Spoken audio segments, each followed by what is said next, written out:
আর এটা বাড়াচ্ছি না, এবারে আমরা লীলায় প্রবেশ করি। হ্যাঁ, একটা ভক্ত লীলা তো শুনবো।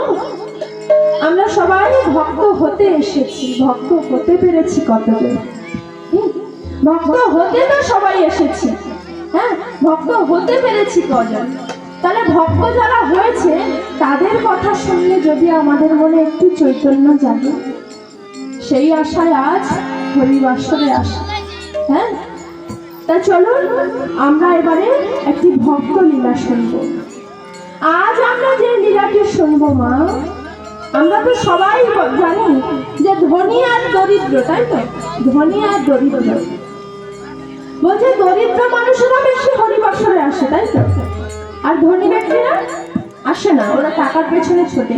আর যে ভক্তের কথা শুনলো, সেই জমিদার ছিল একজন জমিদার ছিল, বাগবাজারের জমিদার। তিনি ওই জমিদারি ছেড়ে আর ছেঁড়া বসন করে আমার গোবিন্দকে পাওয়ার জন্য বৃন্দাবনে হেঁটে হেঁটে গেছিল 6 মাস। তা আজ আমরা যার কথা শুনবো, সেই লীলাটির নাম হচ্ছে লালা বাবুর জগৎ শেঠ। এই যে লালা বাবু নামটা কিন্তু ভক্ত হওয়ার পরে গুরু আশীর্বাদে হয়েছিল। এনার নাম হচ্ছে জমিদার কৃষ্ণচন্দ্র। তার মানে জমিদার মানে তার জমিদারি আছে।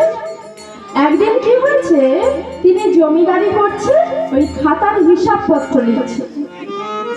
এমন সময় একটা ভিখারি আসছে, একটা বৈষ্ণব ভিখারি, সে আসছে আর কি বলতে বলতে আসছে, হরে দিন তো গেল সন্ধ্যা হলো, পার করো আমারে। গেল সন্ধ্যা হলো, পার করো আমারে। গেল সন্ধ্যা হলো, পার করো আমারে।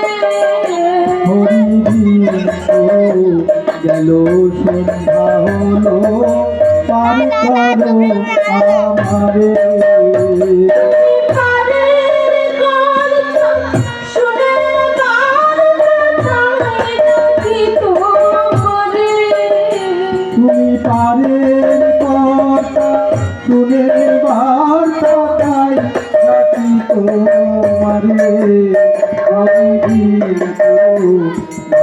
সন্ধ্যা হলো, পার করো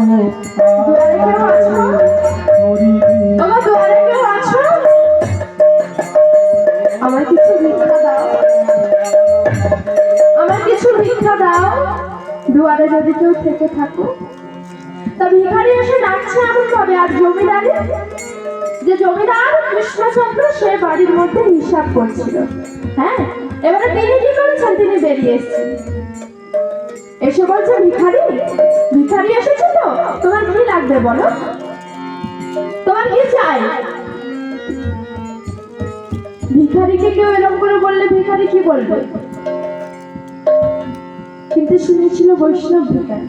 হ্যাঁ, তিনি বলছে, বাবু গো, আমার বেশি কিছু দরকার না, আমাকে 2 মুষ্টি ভিক্ষা দাও, আমি আমার গোবিন্দর সেবায় লাগাবো, তারপরে সেই প্রসাদ আমি নিজে সেবা করবো।